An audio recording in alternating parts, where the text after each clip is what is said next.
magrepresenta. It's not because alam ko na kaya ko, it's not because of that, but because of I want to try. And I want na mas gumaling at mas gumaling. Dahil that's the skill that you need to have. Nakaback-to-back ko po si Sir Arnel Limpin sa BCO Palawan, and that time I was the youngest. Pero sabi ko, ako po, gusto ko mag-share. Gusto ko mag-product presentation, kaya kabisado ko rin po yung products. From products to marketing plan, to hosting, to sharing, to closing, lahat po na-try ko. And kung makikita niyo po, that time, hindi pa po ako Millionaire Circle, itong slide na to, pero ang dala ko po from Palawan, 90 plus, 90 plus. Hindi pa po ako MC noon. And some of them, nandito kayo, named Nikki Bunyag, named the Iron Lady, Ana Rosa Argumanon, Bong Cinco, Jay Severa, Big Boss, and Network Diva. Lalaki at lalaki ka talaga. Lalaki at lalaki, dadami at dadami. As you can see, meron po dyan yung may Sodexo. First time kong nag-claim ng Sodexo, anong pakiramdam? Di ba, in-scan mo yung directory? Hindi mo alam kung ano bang meron dito. Ay, pwede sa Jollibee. Ay, pwede sa McDo. Ay, pwede sa National Bookstore and all. Alam niyo po, ang nakita ko facial. Tinanong ko yung leaders ko, nagpapa-facial ba kayo? Hindi pa. So, nag-facial kami. 300 pesos. Tag-iisa silang Sodexo. After nun, kailangan daw isara yung pores na pinrik. Kasi pinrik, di ba? Kailangan daw may mask. Alam niyo, sabi ko, naku, 300 lang yung Sodexo ko, wala po akong pangdagdag. So that was the first funny story of my Sodexo. Sabi ni Diva, ang sakit, sana ikinain na lang natin. Doon daw na-open yung pores nila. But it's really so good because of all the exposures that you can have with this kind of amazing opportunity. And kung makikita niyo po, share ko na lang po, napakarami ko pong picture, kaya kinolodge ko na lang po. And this was Building Palawan. And, ayan. I started here college. So nag-aaral po ako, nagne-network din po ako. Every sem break, late po ako mag-e-enroll ulit. Bakit? Kasi hahataw pa. I started building in Iloilo, Antique. Nang college pa po ako, bumababa po ako sa grupo ko doon mag-isa. Grabe yung grit. And yan po yung pictures namin, even sa mga police station, nakatalk po ako. Alam niyo po ba, napunta rin ako sa mga nurse sa mental hospital. Nakapag-talk din po ako doon, and a lot more. No? Iba't iba po. Hanggang sa kasulok-sulukan ng Panay Island. Basta there's an opportunity, talagang ginugo po namin. So, even in Jensan, in Coronadal, South Cotabato, sino yung mga taga Mindanao dito? Hello sa inyo lahat. I've been there one sem break. When I was in college, sem break po, imbis na magpahinga, hinahato ko network. Bakit? Sabi nga ni Sir Arnel, be a full-time networker and a part-time student. A part-time of like that. Because you know the life that it can give you. And alam niyo po ba? Yan po. Nagtutok din po ako sa, kung makikita niyo, Jollibee. Yan, Jollibee, McDo. And that time, I was still in college.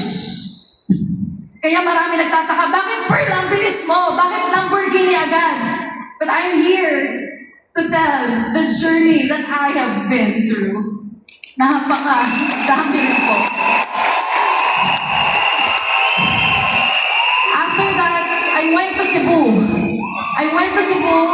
Because sabi nila, swim with the sharks.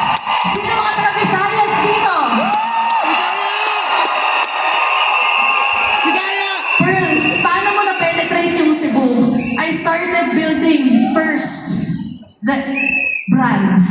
I started giving value first for Cebuanos. Nagtutok po ako sa school ng libreng financial literacy.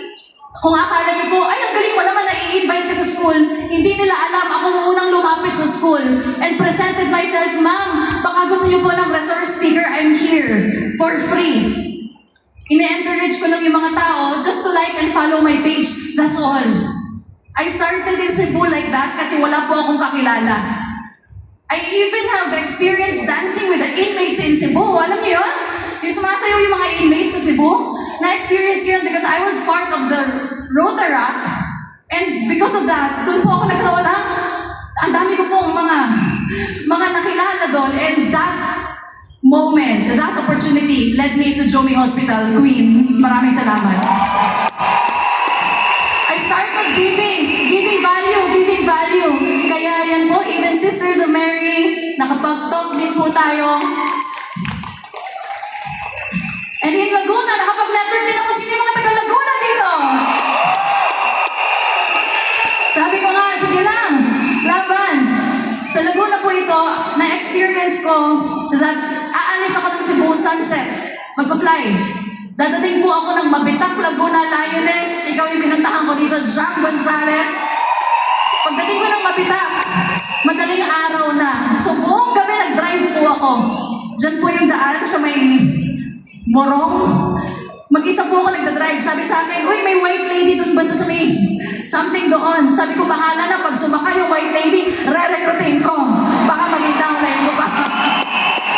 I was really courageous. Sabi nila, babae ka, dapat di ka mag-isa nagda-drive madaling araw. Sabi ko, okay lang yan. Wala namang gender. Pag gusto mo talaga at gigil ka, magbago yung buhay mo. Papua New Guinea. I also went to Papua New Guinea. I'm very grateful for my experience here because dito po ako natuto ng boosting. Dito po ako natuto ng Facebook ads. And tingnan niyo naman po, nakagrow po kami ng network in Papua New Guinea. All of my leaders here, sila po yung nagchat-chat sa mga taga-Papuans. Ako po yung nag-meet. It wasn't an easy journey getting there in Papua New Guinea. Pero sabi ko, okay lang yan, may pangarap, ituloy natin. That's why I went there. Kung makikita nyo, nagtutok doon, bahala na kahit di fluent mag-English.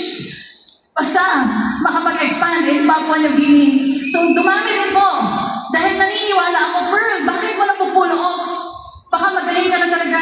No. Kaya mo na pull off because you keep on grinding, keep on doing, keep on practicing until you get it.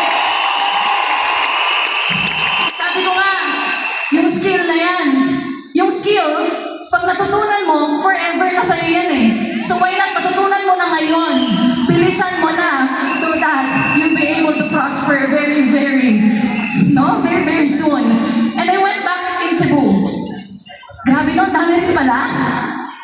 I went back in Cebu, pre-pandemic 2019, ano pong ginagawa namin? Before pandemic, sabi nila, pumutok kayo ng pandemic. But the reality is, before pandemic, we are consistently building. Sizzle every day. Hataw, hakot. And yan po, that was pre-pandemic. Umahakot ng mga packages sa office. Why? Because we were so consistent. We pushed ourselves. Every day, sabi ko, Jomi, dapat may 4, 6, 8, 10, dapat may 5 sets tayo minimum per day na kinakausap. And so this was the result. Dahil pag tinuloy mo, makukuha mo talaga. Pre-pandemic, we're having a lot of events, we're having a lot of leaders, and pandemic came. I told my leaders, pandemic, anong gagawin natin? Narinig namin may international expansion, Africa, sabi namin, aralin natin. Even Iron Lady, TGS, Mr. Intensity, ang total accumulated income nila is 100,000 pa lang sa DTC. Total accumulated income, pumunta na po ng Zambia dahil gigil na gigil makabuild. Tingnan mo ngayon, part na sila ng top 20. So, makikita niyo po, Cebu, nag-build din po ng pandemic, and post-pandemic, tuloy-tuloy po, nag-online, inaral, and we have a lot of events, a lot of things na ginagawa. Every day, you inhale the business network marketing, you exhale gratitude, inhale faith, exhale disiplina, no? Araw-araw. 2022, there's actually a lot of things that happen as well. Kung makikita nyo, building. Araw-araw po may kausap ako na tao. Alam niya ng leaders ko. Kaya napakasipag din nila dahil nakikita nila gano'n kasipag. Araw-araw. Umaga, tanghali, gabi, sabi ko, I eat troubleshooting for breakfast. And I sleep with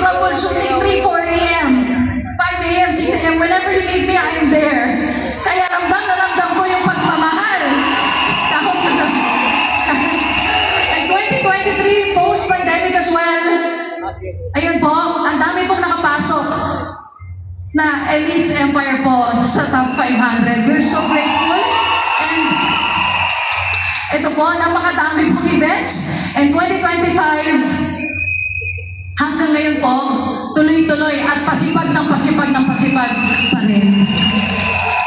Maraming salamat sa leaders ko, to the Dream Squad, sa core. Maraming salamat for also being that relentless. Naging sobrang committed ninyo. That's why you're here. Maraming salamat. And we will not be here kung wala ang mga uplines natin. Thank you. Abjanti, maraming salamat again. Kahit ako na yung tagaluto ng pansit kanto ninyo at taga-timpla ng iced tea habang nagka-training kayo kasi ako yung pinakabata that time. Salamat kasi naniwala ka pa rin sa amin. That's why you're still there and believing. And to Tita Sheila, maraming salamat. You're like a mother to us. And to our uplines, Brian Recalde, thank you so much. Ronald Recalde, thank you so much. Richard Ragas, maraming salamat. Because you're still here for us. And of course, to Alliance in Motion Global, maraming salamat. You really changed our lives. My minute here, my time here is not enough to tell you how much we love you. Nandito kami, Doc Ed, Doc Honey, Sir Arnel, Sir June. We'll always be here for you as long as you're always here for us. Thank you po sa inyong lahat. To all our inspiration, our uplines, our crosslines, our uplines, lahat po kayo, sa inyo kami humuhugot ng inspirasyon when we were starting. And right now, I'm so happy dahil nagbabatuhan na ng inspirasyon lahat. And to all my uplines, hindi ko man kayo nabanggit pero maraming salamat. Also, to my family, na pinagkatiwalaan ako, sabi niya, sige, magsibo ka. Bahala na, basta magsibo ka. Salamat sa tiwala, ate and Kuya Pao, nandito po sila ngayon. I'm really so blessed to have your guidance. Thank you so much. And to my brothers, the whole family, maraming salamat sa inyo. Dahil sa inyo, andito po ako at ako here sa Alliance in Motion Global. Maraming salamat.